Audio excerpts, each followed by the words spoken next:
He got some good receivers, man. Don't be hating on my dog, Justin Fields receivers. If that's what you want to call them. Lucky Darnell Lefty. Mooney? Mooney? That's one. I'm talking about that's one. That's one. And Tariq coming back. Tariq, who? Cohen. Oh, they released him. Oh, they released him already? Yeah, it's a wrap. Yeah, it's a wrap. Yeah, it's a wrap. Unfortunately, it's a wrap on fall camp as we know it. And Notre Dame on yesterday began preparation solely for Ohio State.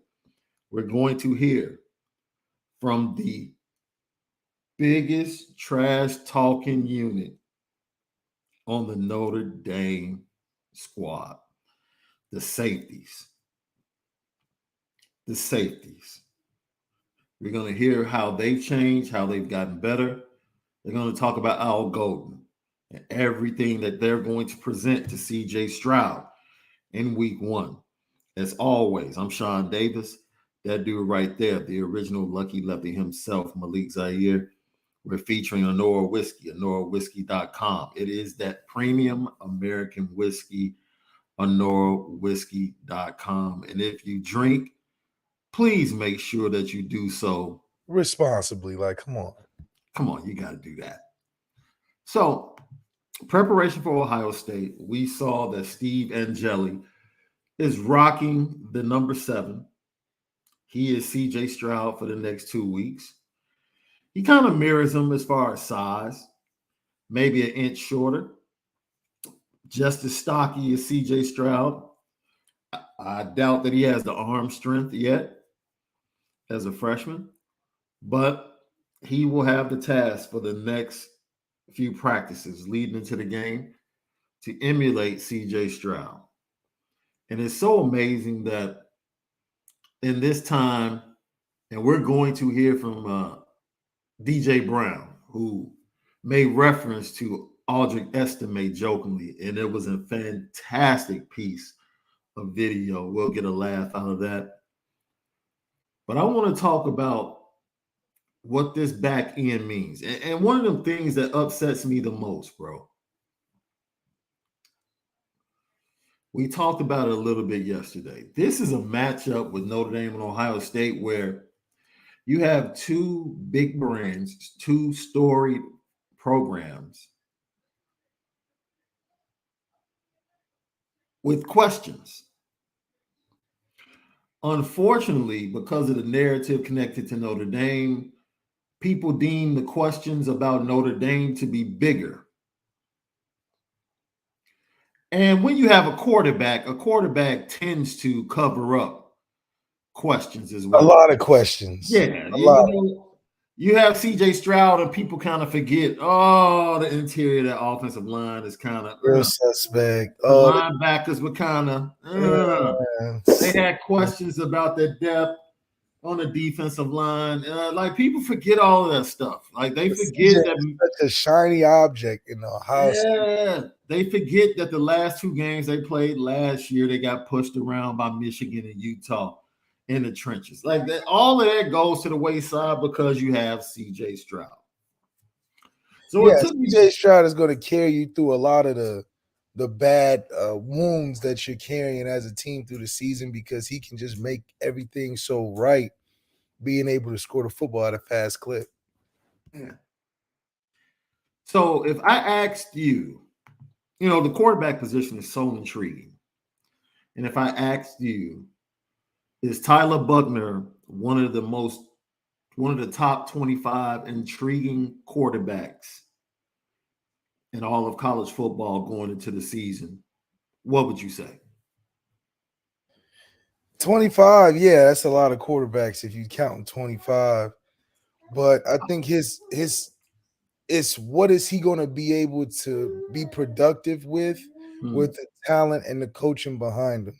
I think that's the biggest question. We do know his traits. You know he has the ability to run the football real well. They've said his decision-making is great. We know he can throw it and has a little bit of arm strength. But what is going to be the key for me is what is it going to look like? Are we RPO? Are we running the ball? Are we throwing it deep all the time? Are we 60 passes like in the Fiesta Bowl? So that's something to look out for. So I look at that and I think about this list that came out on SI.com. The 25 most intriguing quarterbacks returning. And I'll stop when I get to Tyler Buchner. Okay.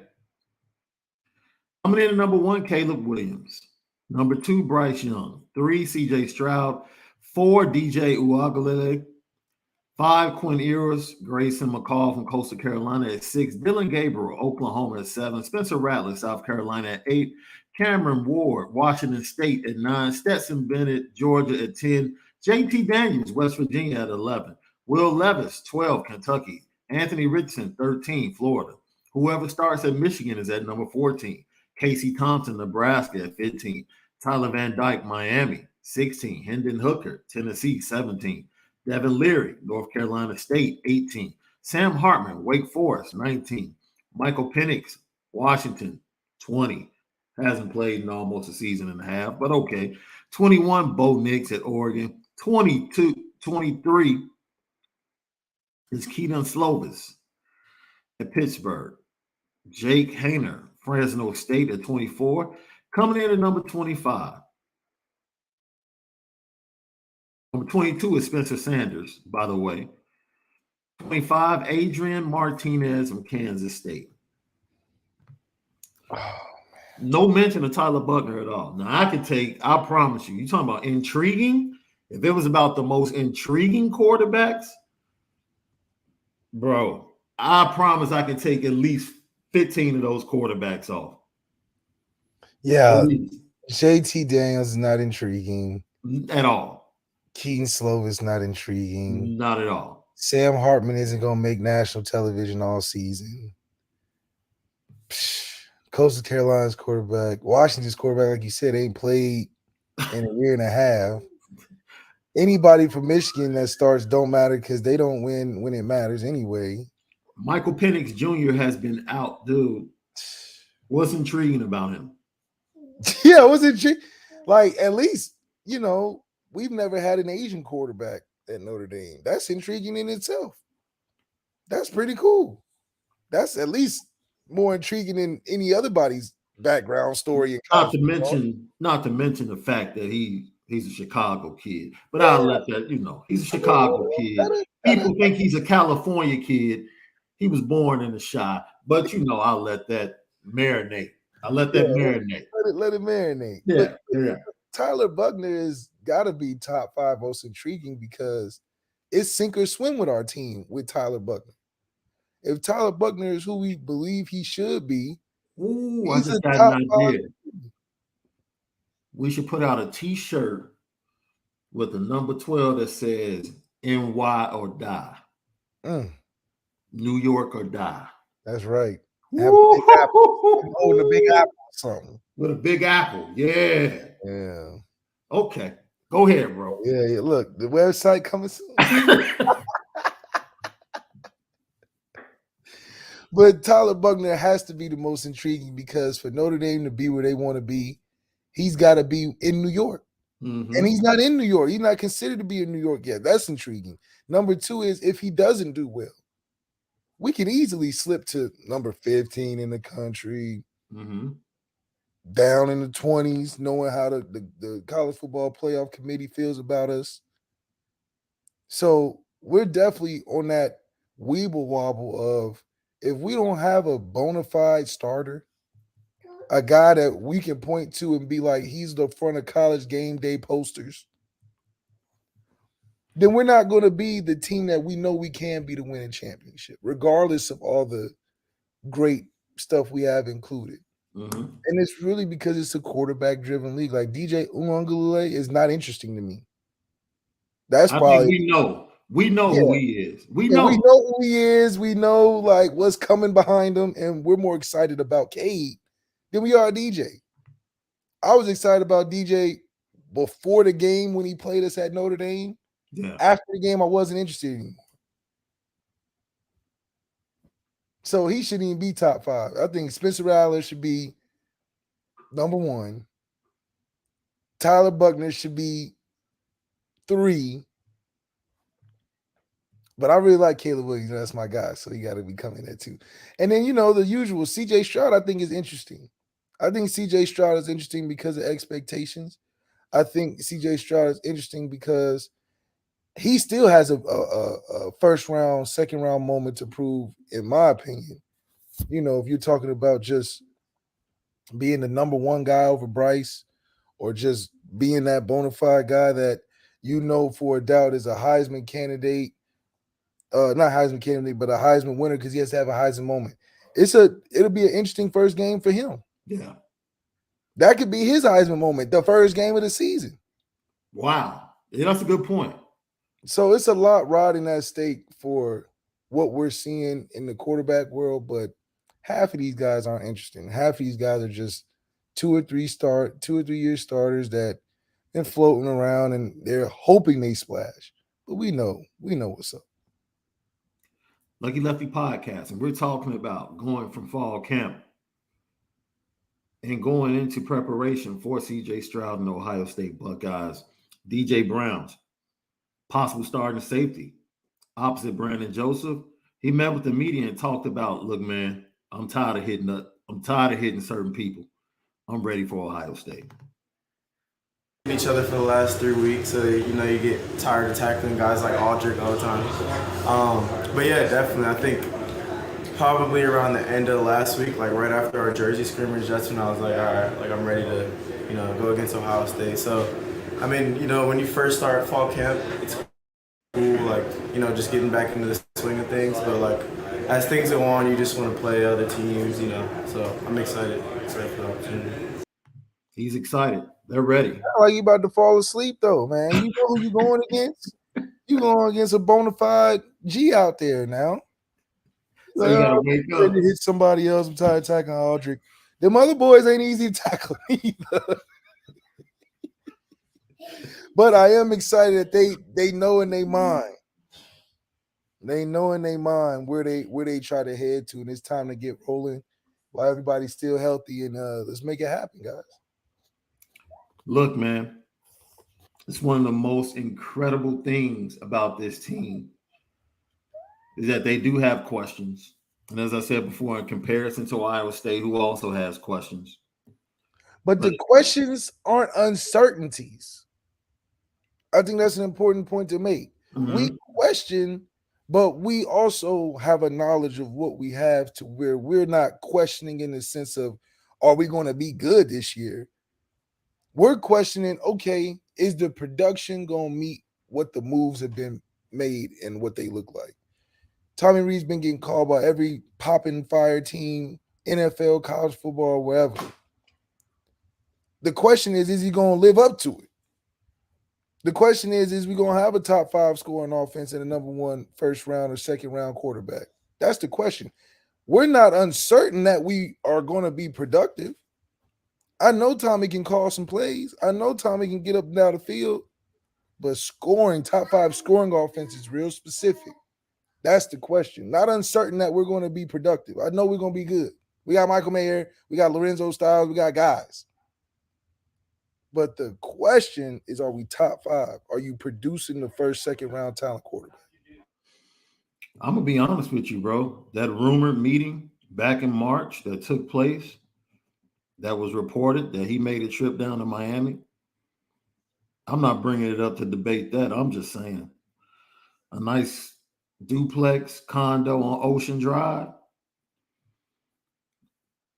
with a bigger paycheck would have sounded real nice, man. I respect Tommy for coming back, bro. I respect Tommy for saying no. I'm just saying, bro. College football coach, offensive coordinator, high-rise condo, 2 levels, overlooking the Atlantic Ocean. It'll pull it on my heart a little bit, bro. You sure? Not that 2-level look over Eddy Street, looking at the dome and the nice tundra.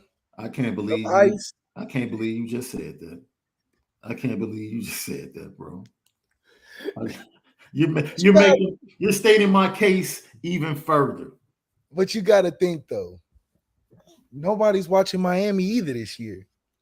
It's about being seen. College football, half of football is entertainment. Ain't nobody watching these teams. Yeah. Tommy want to be known and famous. He don't want to just live comfortably because he grew up living comfortably. That's not comfortably. That's extravagant, bro. That's not living comfortably. That's a level above comfortable. Yeah, that's right. They done raised the rent in Miami. That's like 5,000 for what you talking about. Just a Tommy would have been neighbors with Fat Joe and Rick Ross, bro. Price today? Nori stays in the high rises.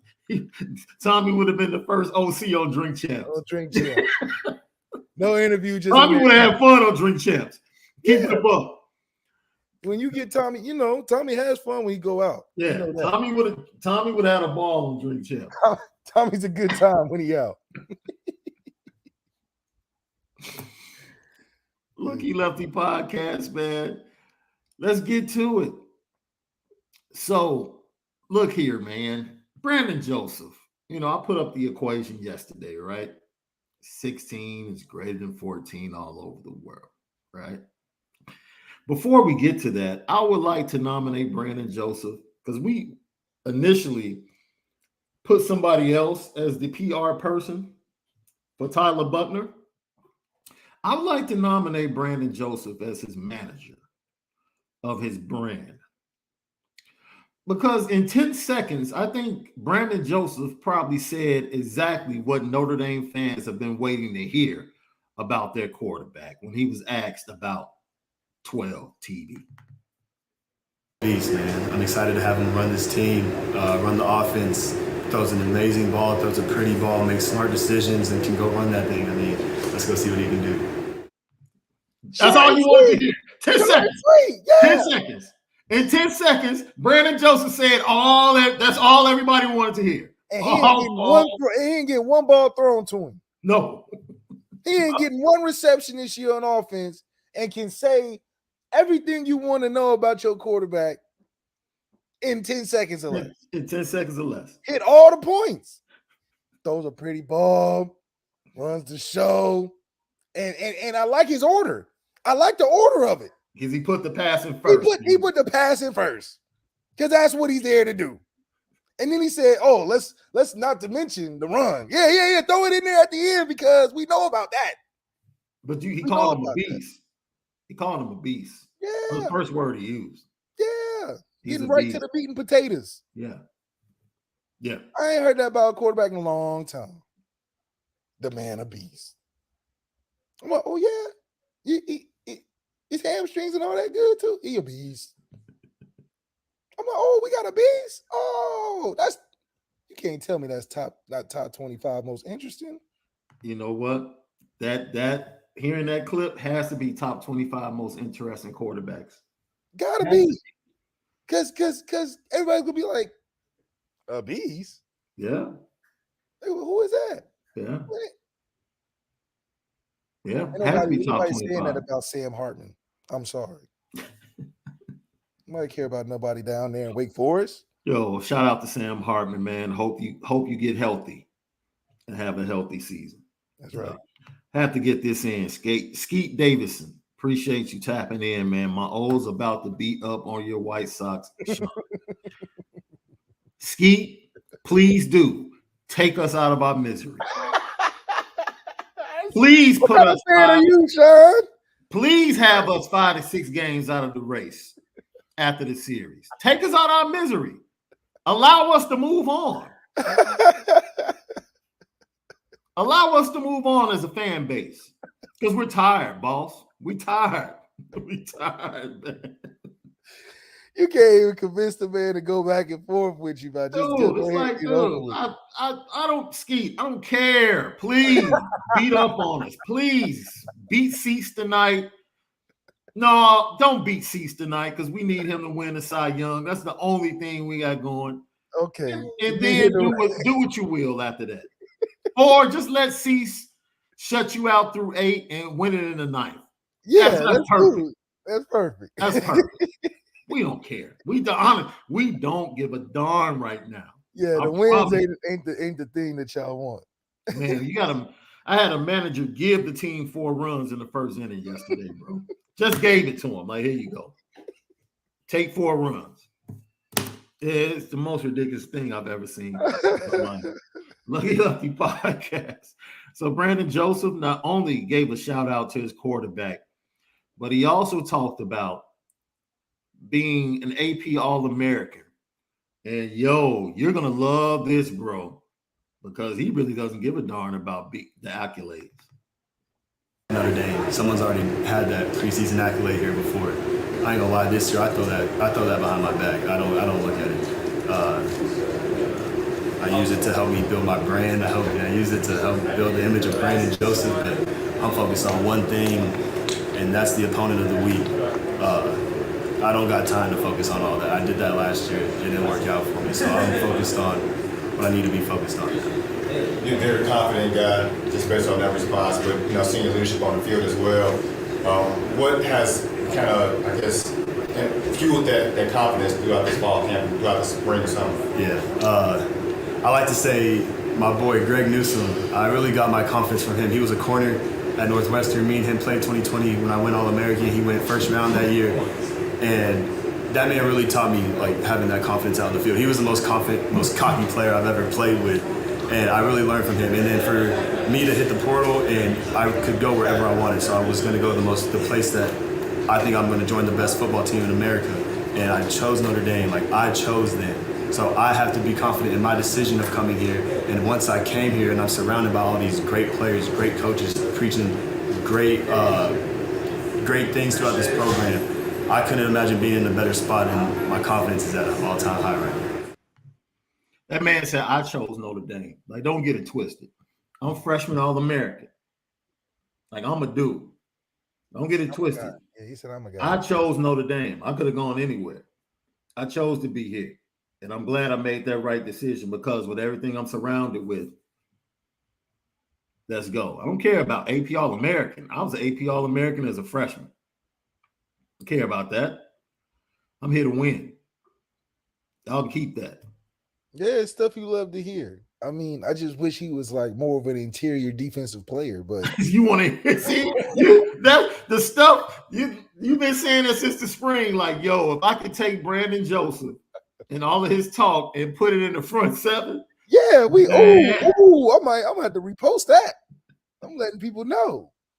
Now he's gonna have a lot of great plays, but if Foskey said that, or our dog Prince Cauley, ooh, because where there's smoke, there's fire, and I do believe there's smoke and there's fire. But man, I almost don't want to see Brandon Joseph in so much action, because you the last line of defense. Yeah. I almost don't want to see you going too crazy, because that means we have a lot of people you went through if you get into Brandon Joseph. Marcus Freeman didn't rack up all them Delta fly miles to have his safety making all the plays. So I do think that what Brandon Joseph is saying is on brand, on point. He's a smart guy. Went to Northwestern. He's great in his interviews. And I love his confidence. Something that for the secondary is what we needed. A confidence boost. But not only a confidence boost, a playmaker with confidence in that secondary. So I think that's going to radiate to a guy like Cam Hart, who has a quiet confidence about himself. And then you got the boisterous freshman in Jaden Mickey, who, that may be the new Greg Newsome and Brandon Joseph combination. You're good. You're good. Because you knew that's where I was headed. We talked about Greg Newsome being the sensei when he was the youngster at Northwestern that gave him his confidence. And he has taken on the same task, and he loves what he sees from the law firm of Mickey and Morrison. Very confident young players. I think coming into college football as a corner can be intimidating, because you're on the island all the time. You're always at risk of being exposed, and they both came in with extreme amounts of confidence, and it's taken their game to the next level. It's something that usually takes time to develop. It took me time to develop my confidence playing at this level. So the way that they came in, they're gonna be great young players. the way they came in, they're going to be great. You love to hear it. You love to hear it. Man, this type of talk around the Notre Dame secondary, really haven't heard it for a while.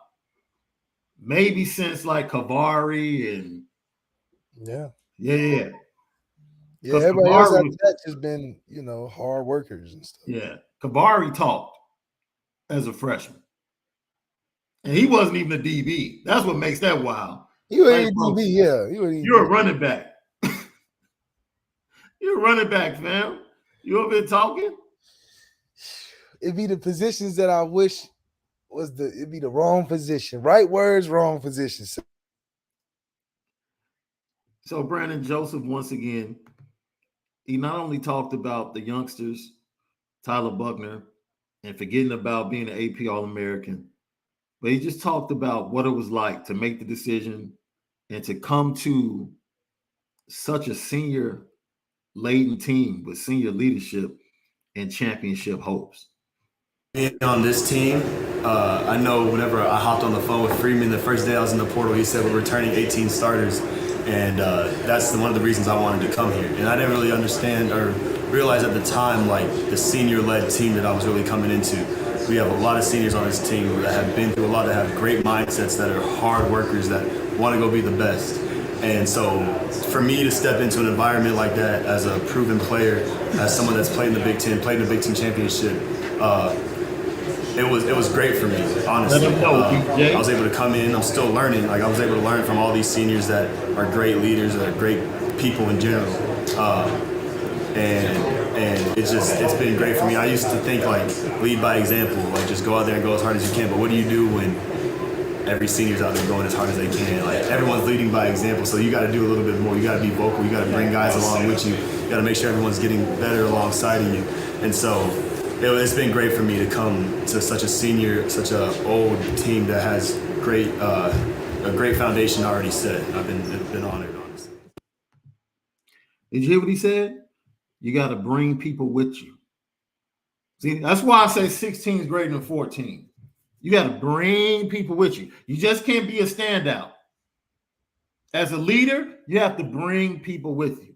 Make sure they're playing good around you. Make sure they eat too. That's all I'm saying. I mean, the proof has to be in the pudding, but Brandon Joseph is the guy you want to speak in front of the media. He's saying all the right. Let's always put BJ in front of the media. Offense and defense. Put him up there for everybody. He can speak better for everybody instead of the representative sides can speak for themselves. So, and the coaches, man, let them talk about everybody. Let them just go. Let them just put up there and give a weekly report. He's 7 months in, but who cares? Just let him speak. Just let him speak. The nuances of this defense, I think everybody that spoke yesterday, from Coach O'Leary to the other safeties, all talked about Al Golden and the nuances and the ability to go out and play a defense and how communication is key. But Houston Griffith hit the nail right on the head, talking about what it's going to be like for this safety group to get out on the field on September 3rd. I feel like communication's been something we've had to get used to. It's a whole new defense. There's a whole different look. We got different fronts. We got different coverages. We're playing multiple covers sometimes. So I feel like for us on the back end, playing safety, especially with Coach O'Leary, he challenges us every day to, take strides, be a unit that doesn't just, play here. Like, we got to take strides every day. And, our communication has been something that's been great. We're getting some of these unbalanced formations, and then, being able to get the linebackers lined up, or, if we got some of the young guys in, like, you got to be able to communicate with them so, we all can execute. And when we go out there, the one rule we have is, you got to see the backfield so we can execute, and then you play your call from there. So communication's been one of the main things that I feel like we've grown from the spring to the end of fall camp in Coach Golden's defense. As a quarterback, when you hear the other side talking, communicating, that you're trying to diagnose what you see from the quarterback point of view, how much trouble does that give you pre-snap? I mean, honestly, 99% of the time, somebody on the defense gonna mess up. It's just about the quarterback finding where that person is. That's real. But look, out of the 80 plays, everybody on the defense may do the right thing 1 out of the 80 times.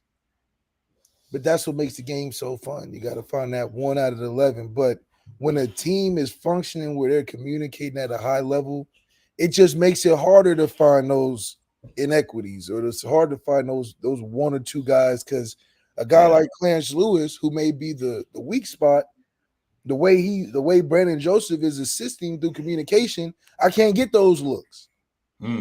Brandon Joseph pointing out, oh, they're coming with this. Now he backs up. Oh, they're about to do this. Now he steps up. Oh, they're about to do this. Now he's playing a different way. So communication is going to help in making it harder to find where the guy is wrong. Where's Waldo? But 99% of the time, somebody's messing up. Somebody's messing up. I never looked at it like that, but you know what?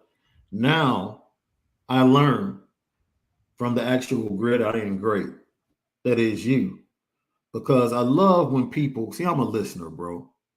Like humble me, because I think I know sports.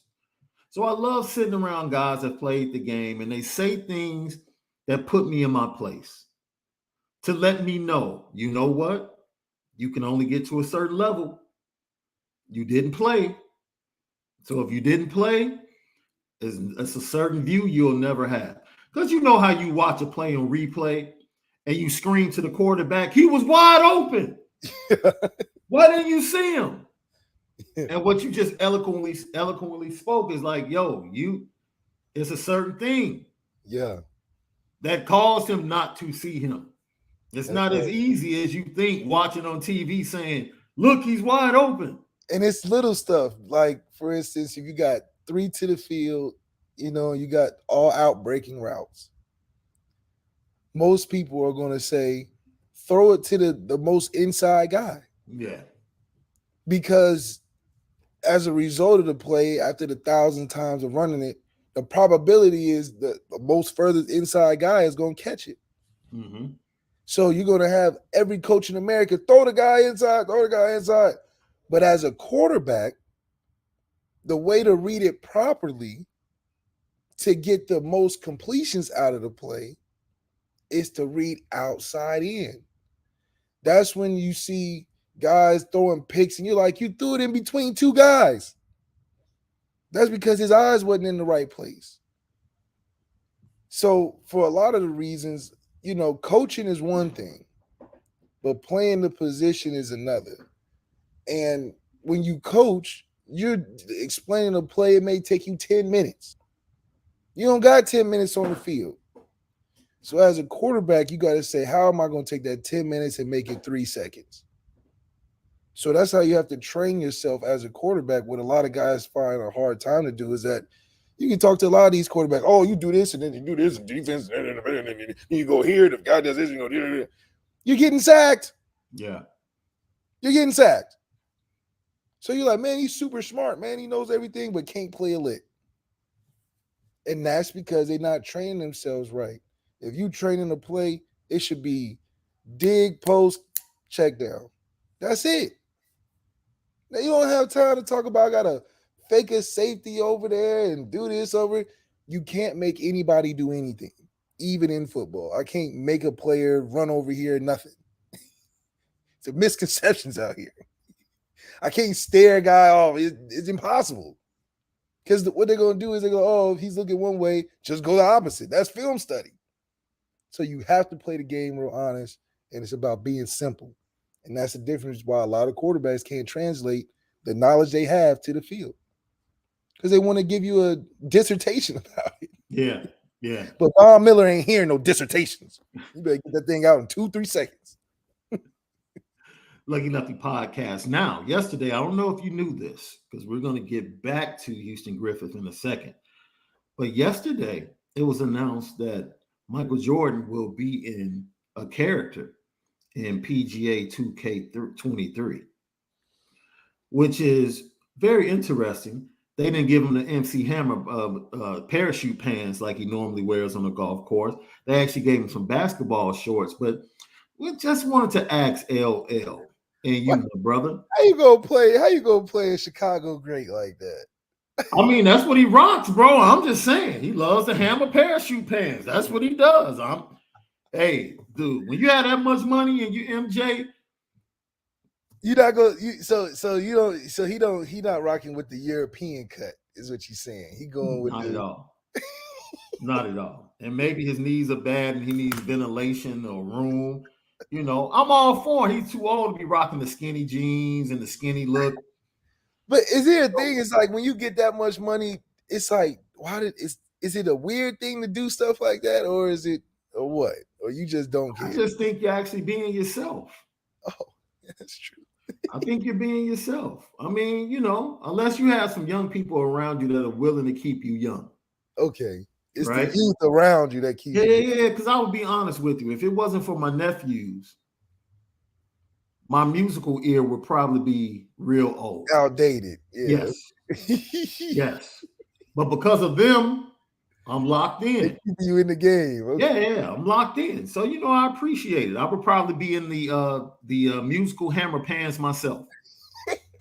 If it were not for my I would be in the hammer pants. Now, how does that happen though? Is it just like you just not trying to stay too current with the music, or you like what you like and you just ride with the classics as you get older?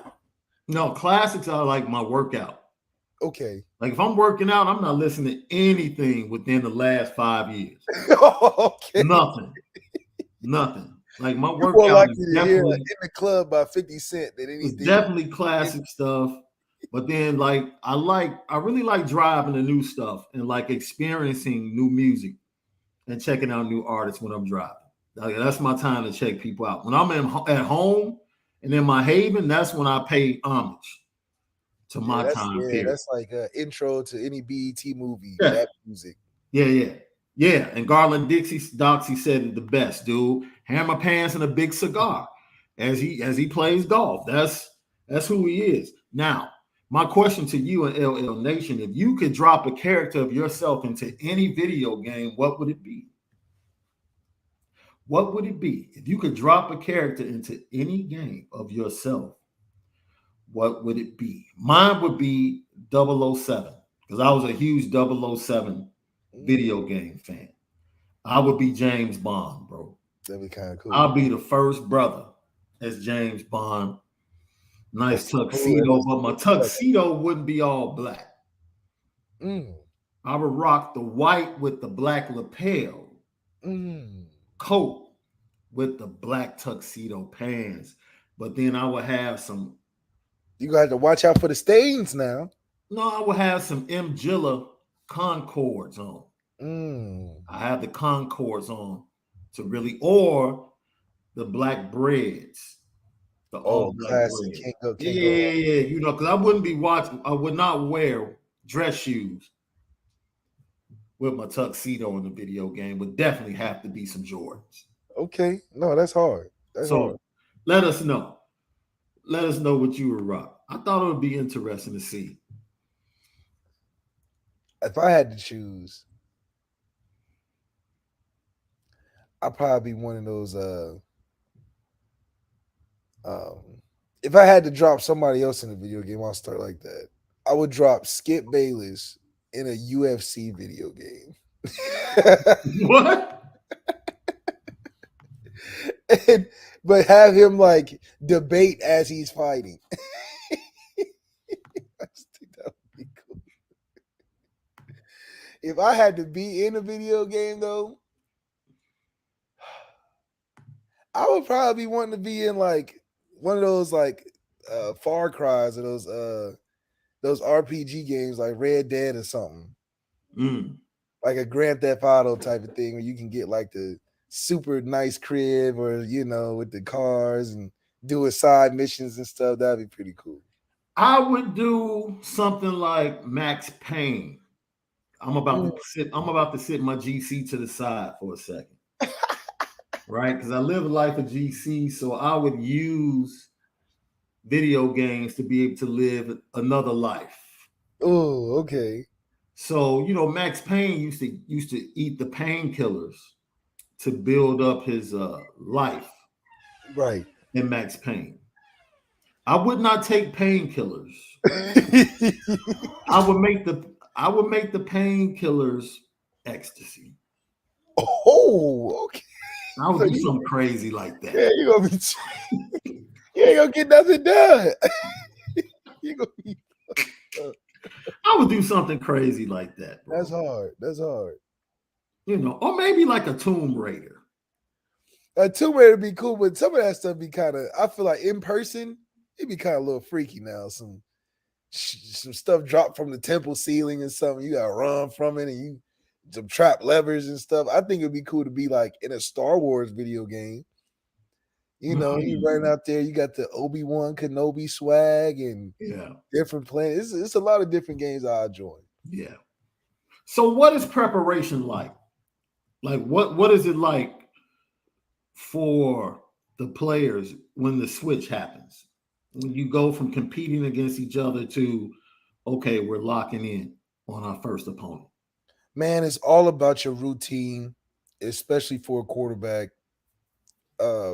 You know, my routine and the way I go about each game week developed as time went on, as I got older and learning from different coaches and different guys.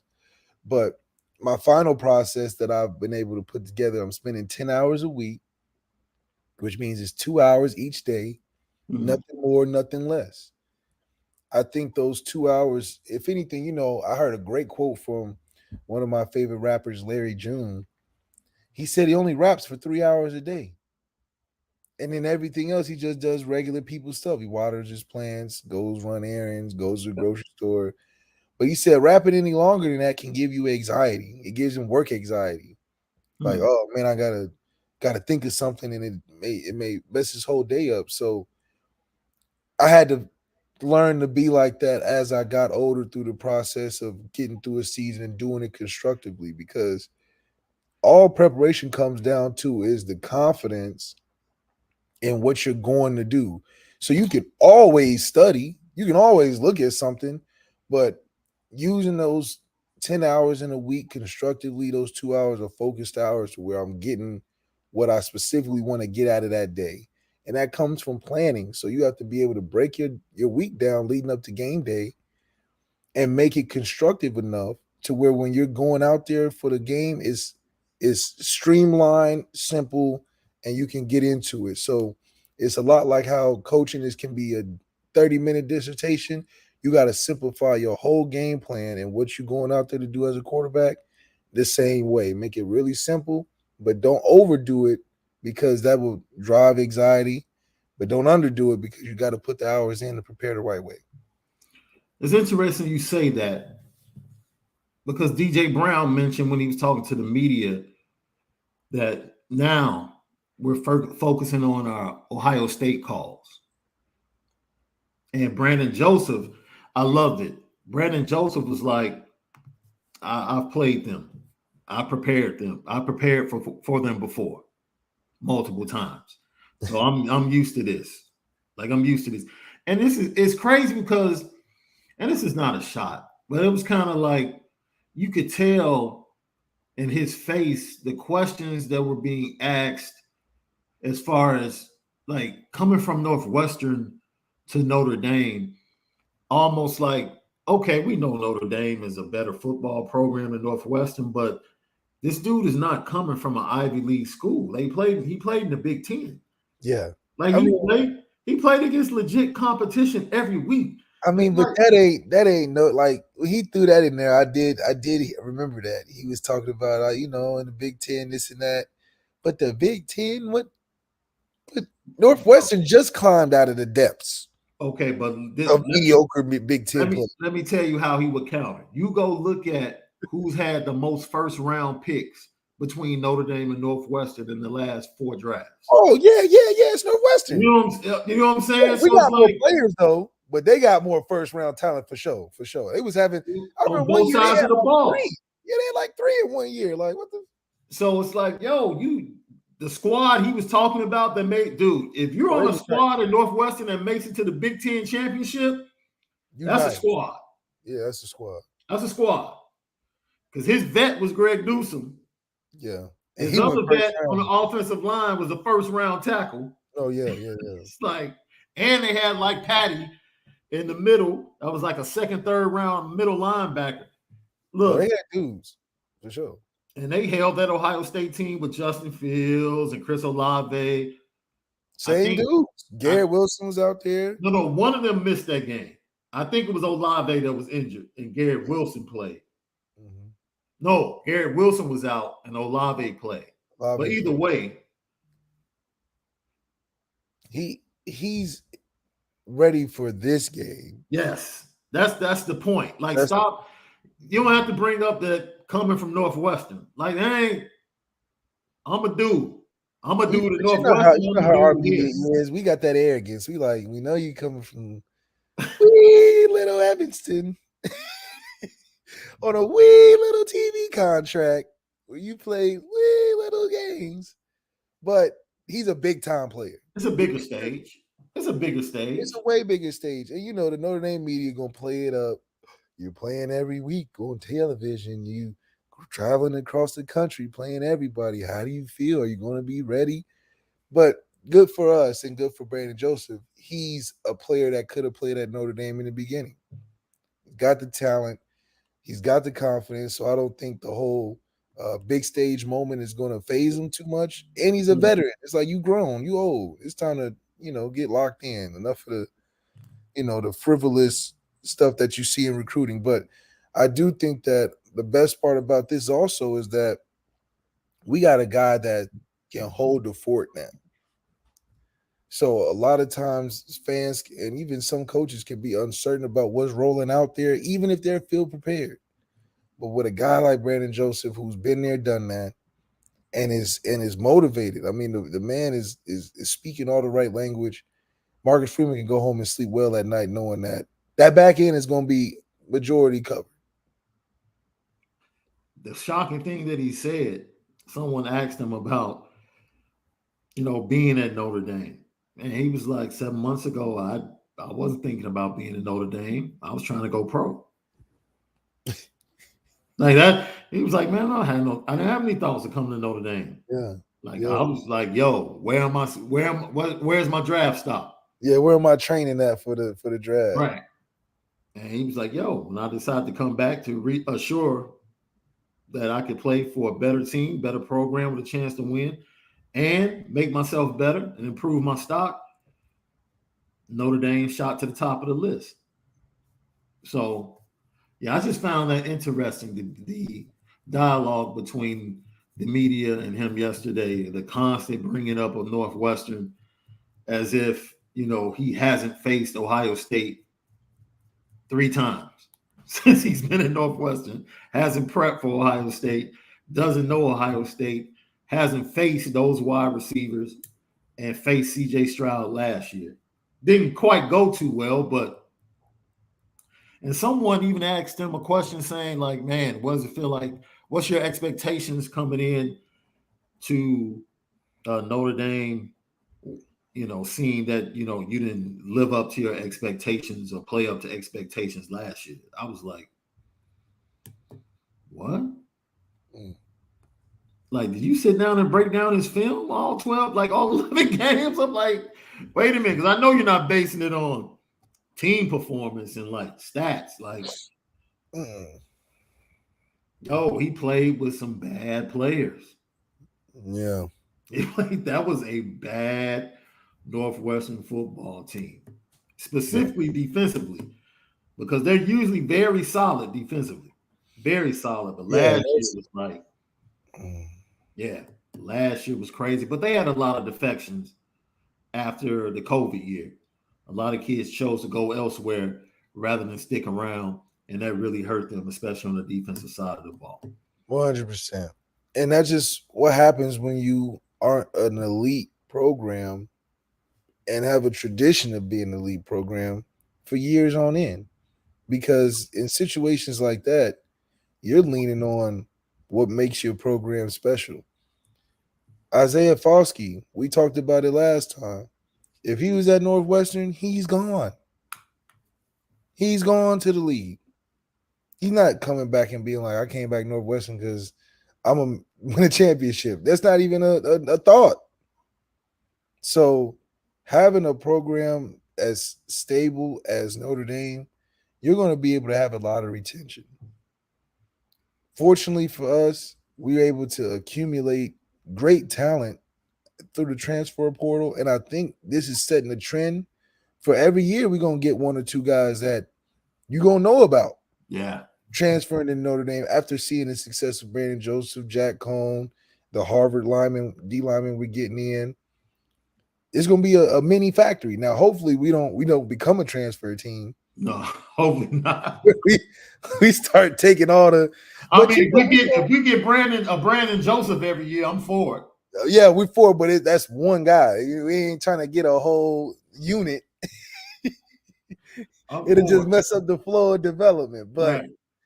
If you want a little retirement package, we've been proving we can get you there. Yeah.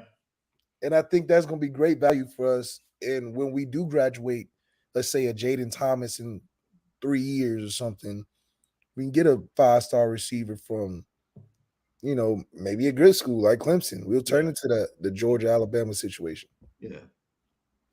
What if I told you that Al Golden has the secondary watching an NFL secondary to learn how to properly communicate? And it's not the Bengals secondary. Sorry. I already know where your mind was going. Unfortunately, it's not the Bengals secondary. That's because they probably keep their film real locked up and tight. Here we go. They know they got secrets they don't want people to know about. Yeah. But the team they are watching happens to have the second best quarterback in the AFC. We just watched, I think one of the best safety tandems in the NFL is the Buffalo Bills.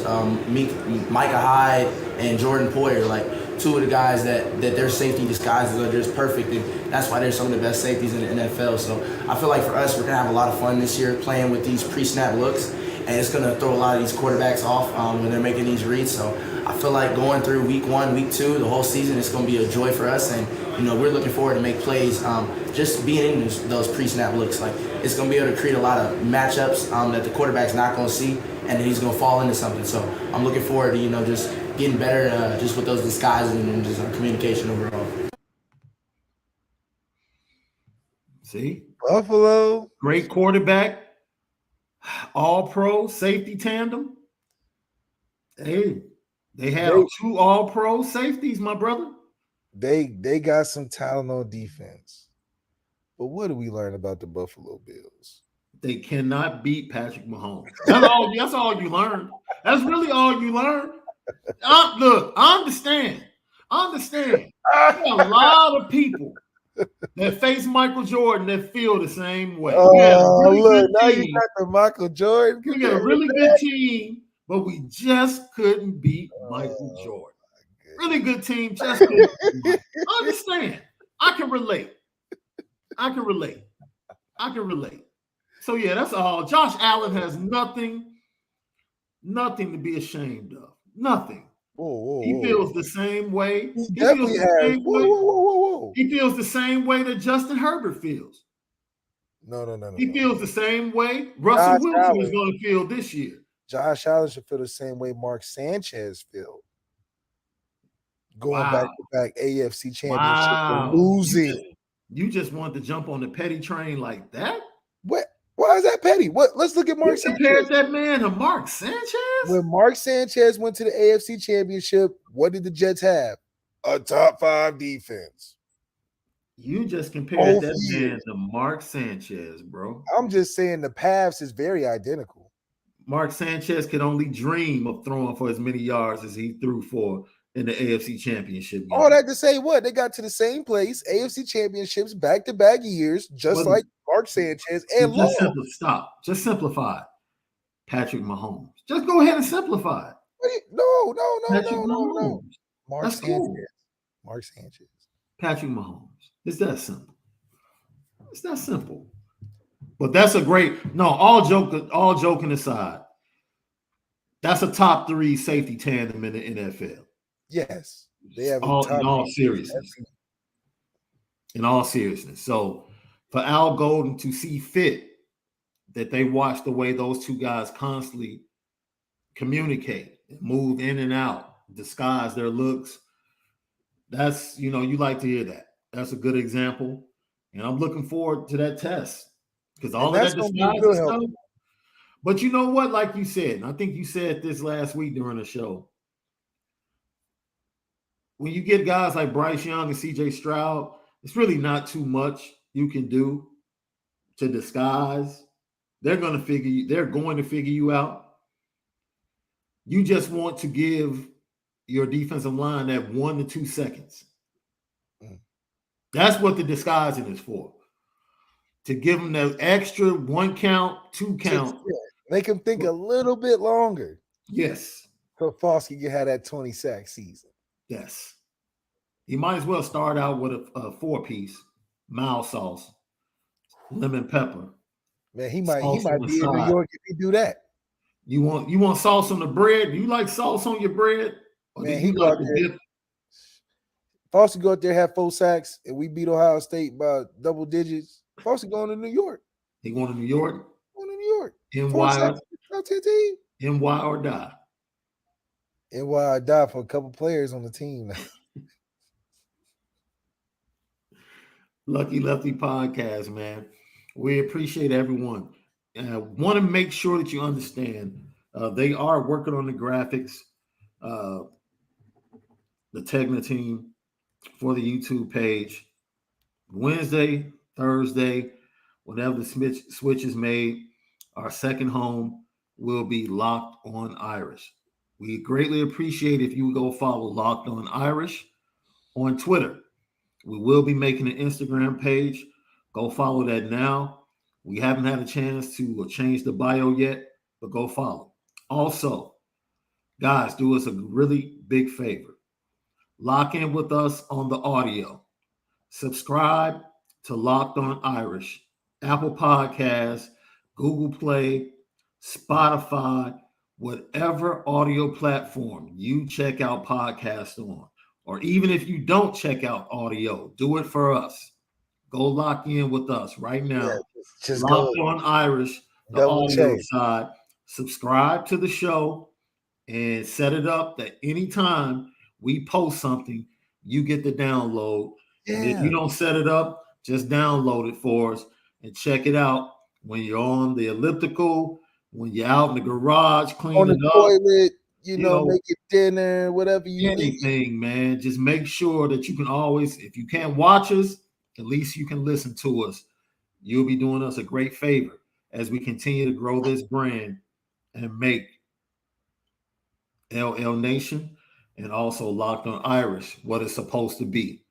We're trying to make this season's gonna be a hot season. Yo, there's no excuse why Locked On Irish should not be one of the biggest podcasts on the Locked On Podcast Network. Easily. We're Notre Dame.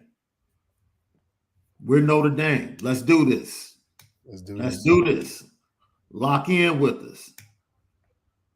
Lock in with us. Let's do this. We got some great stuff. And we get the opportunity not to just talk football. We'll be talking basketball, Mike Bray, recruiting, post game of the basketball games. Like we get to talk Notre Dame sports. That's right. We're excited about it. We're excited about it.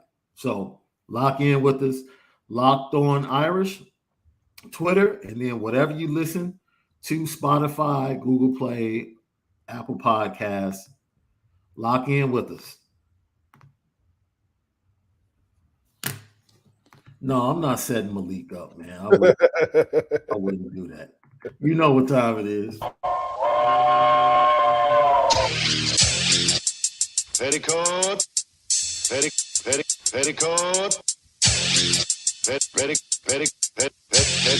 Petticoat Junction. It's time to get petty. Oh, we did a good job executing. Are you upset with something? And fire up the Petticoat Junction train. I just don't like you. You don't? No. What is today's petty historic? Petty Junction.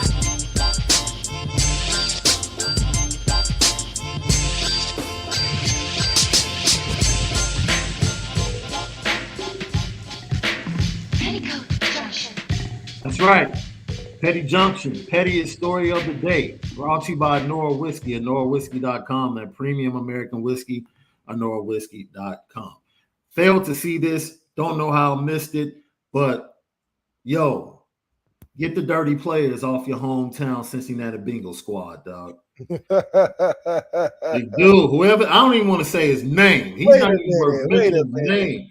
Dude. It was crazy. It was crazy. Yo, for what? For what? For what? It's preseason. What are you doing? This dude comes across, Kayvon Thibodeau doesn't even see him. And it just... For what? Yeah.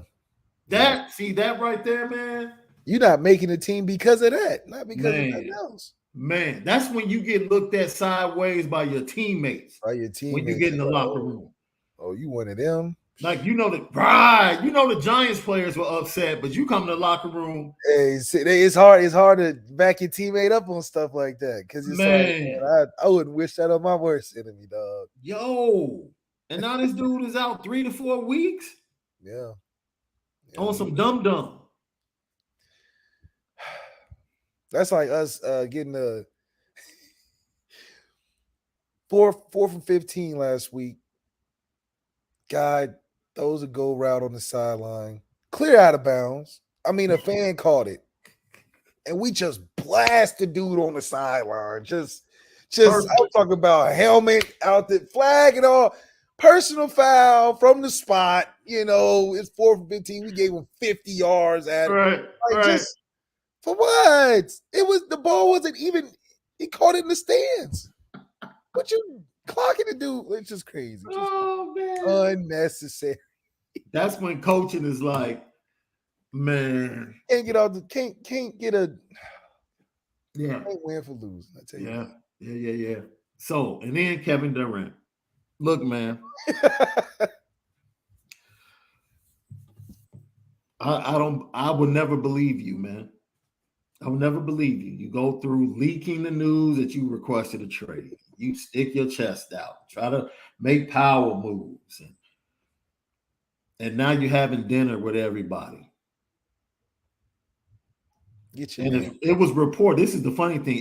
It has been reported that Kevin Durant has reached an agreement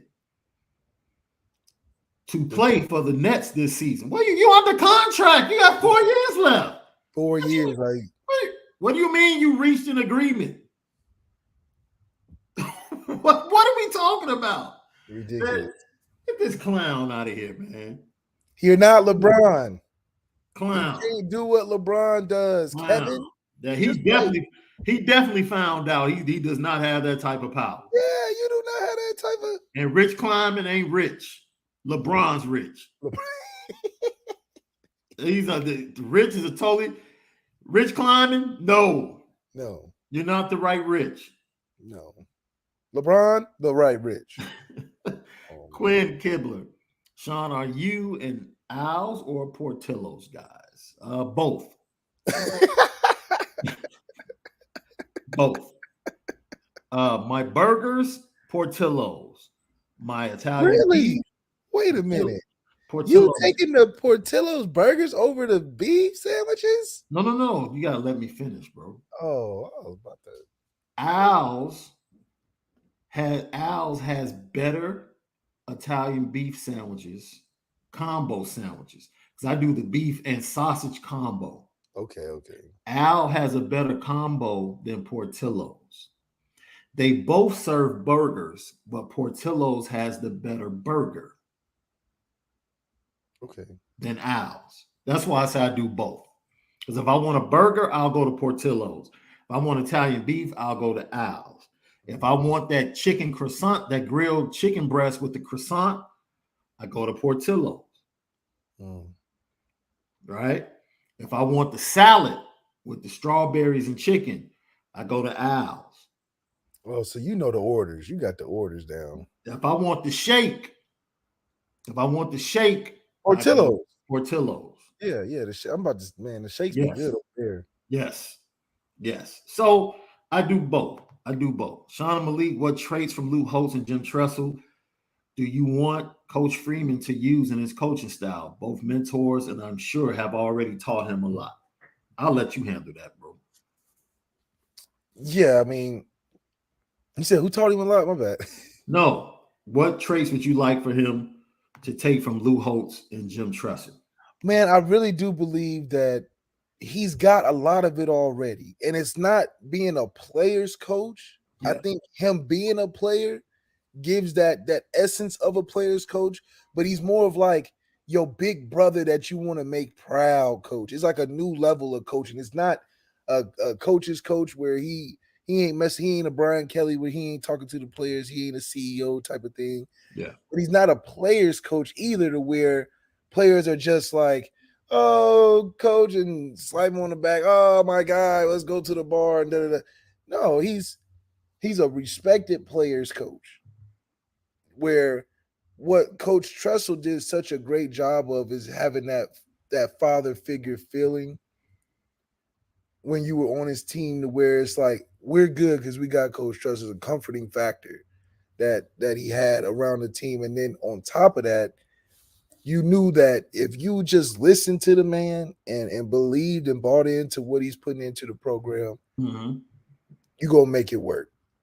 And for Marcus Freeman, and I think he picked up a lot of that from Jim Tressel, playing for him. He got a chance to experience that, and also being able to be firm on his identity. I mean, his first day, he put the identity out there.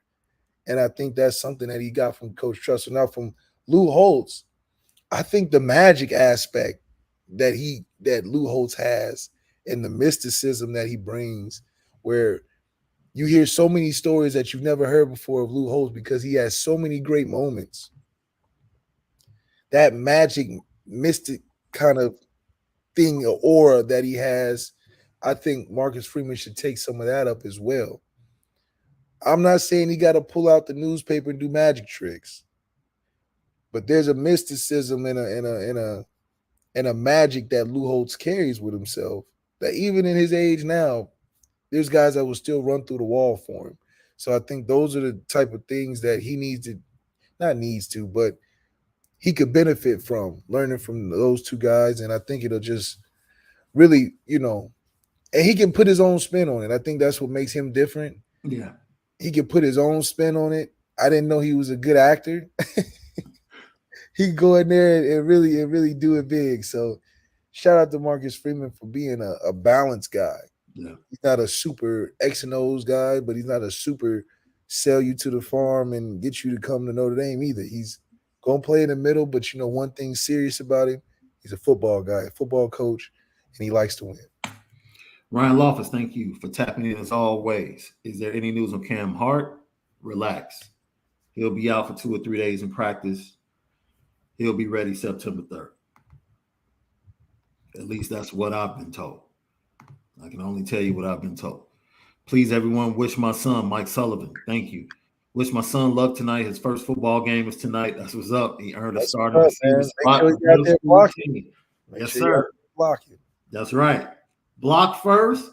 And then you're going to get right. And run your route and look for the ball. Like all wide receivers, you go back to the huddle and tell the quarterback you were open.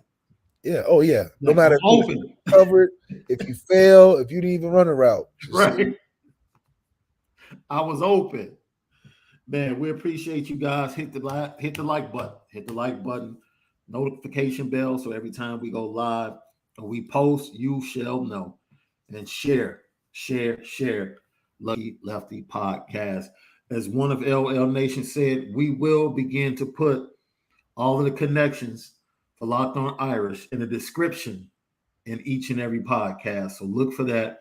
Don't forget, go lock in the Locked On Irish Twitter, Locked On Irish, Google Play, Apple Podcast, Spotify, Odyssey, TuneIn, everything.